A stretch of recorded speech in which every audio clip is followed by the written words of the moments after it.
ناظرین، ام المؤمنین حضرت عائشہ صدیقہ رضی اللہ تعالیٰ عنہ سے روایت ہے کہ رسول صلی اللہ علیہ وآلہ وسلم میرے گھر میں لیٹے ہوئے تھے۔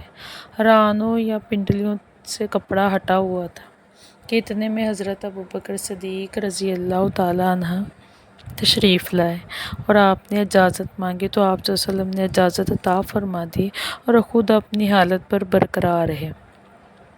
پھر حضرت عمر فاروق رضی اللہ تعالیٰ عنہ نے اجازت چاہی تو انہیں بھی اسی حالت میں اجازت دے دی اور باتیں کرتے رہے۔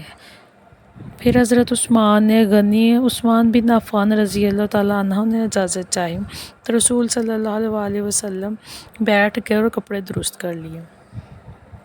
ناظرین، اگر آپ ہمارے چینل پر نئے ہیں تو ہمارے چینل کو لائک کریں، شیئر کریں اور سبسکرائب کریں تاکہ ایسی ہی معلوماتی انفارمیٹیو ویڈیوز آپ دیکھتے رہیں۔ نبی اکرم صلی اللہ علیہ وسلم بیٹھ کے اور کپڑے درست کر لیے اور بعد میں گفتگو ہو گئے۔ جب سب چلے گئے تو ام المومنین حضرت سیدہ عائشہ صدیقہ رضی اللہ تعالیٰ عنہ نے کہا کہ ابوبکر رضی اللہ تعالیٰ عنہ آئے، آپ نے کوئی حرکت اور کچھ خیال نہ کیا۔ پھر عمر رضی اللہ تعالیٰ عنہ آئے تو بھی آپ نے کوئی حرکت اور کچھ خیال نہ کیا، لیکن عثمان آئے تو آپ اٹھ کے بیٹھ گئے اور اپنے کپڑے درست کر لیے۔ آپ صلی اللہ علیہ وسلم نے ارشاد فرمایا کہ میں اس شخص سے حیا نہ کروں جس سے فرشتے بھی حیا کرتے ہیں۔ ناظرین، حضرت عثمان غنی رضی اللہ تعالیٰ عنہ پیکر شرم و حیا تھے۔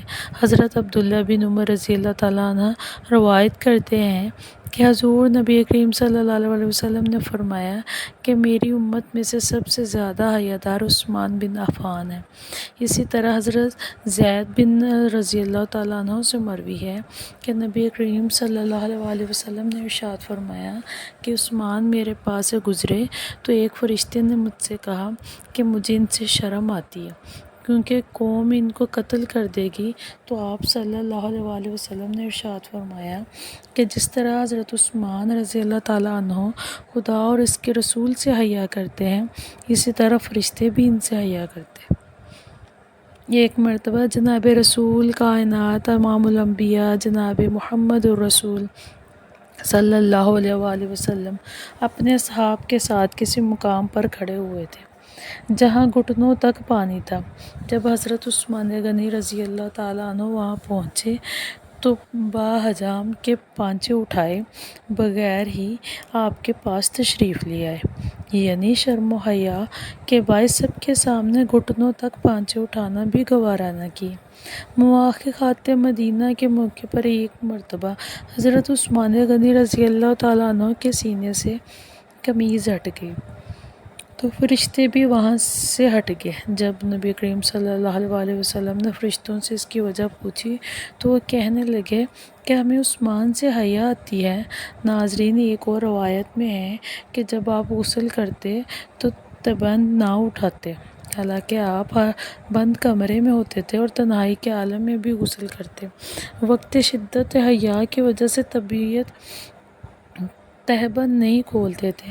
آپ نے کبھی بھی اپنی شرمگاہ کو نہیں دیکھا تھا۔ ابن عساکر کی روایت ہے کہ حضرت عثمان غنی رضی اللہ تعالیٰ عنہ فرماتے ہیں کہ جب سے میں نے رسول صلی اللہ علیہ وسلم کے ہاتھ پر بیعت کی ہے، اس کے بعد میں نے اپنا سیدھا ہاتھ کبھی بھی شرمگاہ کو نہیں لگایا۔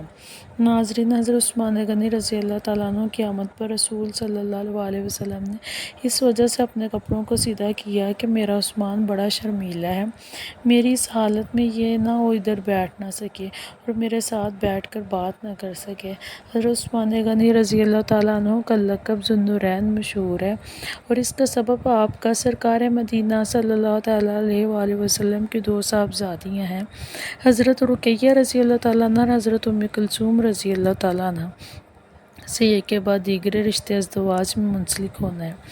امام بدر الدین نائینی فرماتے ہیں کہ آپ کے سوا کوئی ایسا نہیں ہے جس کی زوجیت میں کسی بھی نبی کی دو بیٹیاں آئی ہوں۔ حضرت عثمان غنی رضی اللہ تعالیٰ عنہ کی زندگی اس بات کی آئینہ دار ہے۔ حیا کی وجہ تھی کہ آپ نے مدینے میں خون کا قطرہ تک نہیں گرنے دیا۔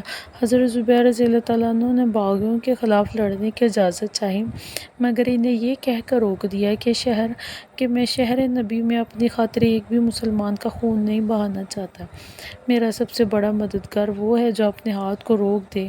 ناظرین، یہی تو حیا تھی کہ اپنی جان کا نذرانہ پیش کیا، مگر شہر نبی میں کسی مسلمان کا خون نہیں گرنے دیا۔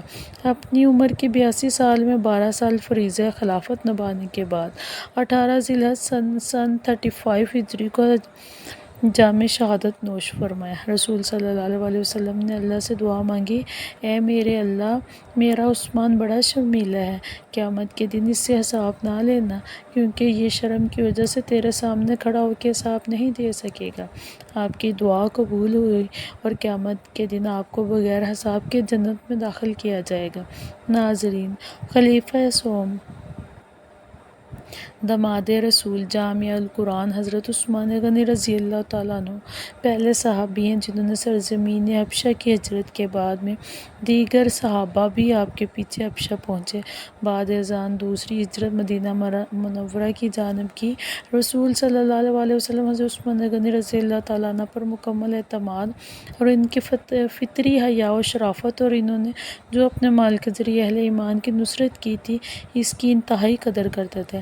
رسول صلی اللہ علیہ وسلم نے دیگر صحابہ کے ساتھ ان کو بھی جنت اور شہادت کی موت کی خوشخبری دی تھی۔ سن 644 عیسوی میں حضرت عمر بن خطاب رضی اللہ تعالیٰ عنہ کی شہادت کے بعد مشورے سے آپ کی خلافت کی ذمہ داری سونپی گئی، جسے انہوں نے 644 سے 656 عیسوی تک انجام دیا۔ ان کے عہد خلافت میں جمع قرآن مکمل ہوا، مسجد حرام اور مسجد نبوی کی توسیع ہوئی، کفار خراسان، کرمان، سیستان، افریقہ اور قبرص فتح ہو کر سلطنت اسلامی میں شامل ہوئے۔ انہوں نے اسلامی ممالک کے ساحلوں کو بازنطینیوں کے حملوں سے محفوظ رکھنے کے لیے اولین مسلم بحری فوج بھی بنائی۔ شہادت کے بعد حضرت عثمان غنی رضی اللہ تعالیٰ عنہ کو جنت البقیع میں سپرد رب جلیل کیا گیا۔ ناظرین، اسی امید کے ساتھ اجازت دیجیے کہ آپ کو ہماری ویڈیو پسند آئی ہوگی۔ ملتے ہیں بہت جلد ایک نئی تاریخی، تحقیقی اور معلوماتی ویڈیو کے ساتھ۔ دیکھتے رہیے عاقب کی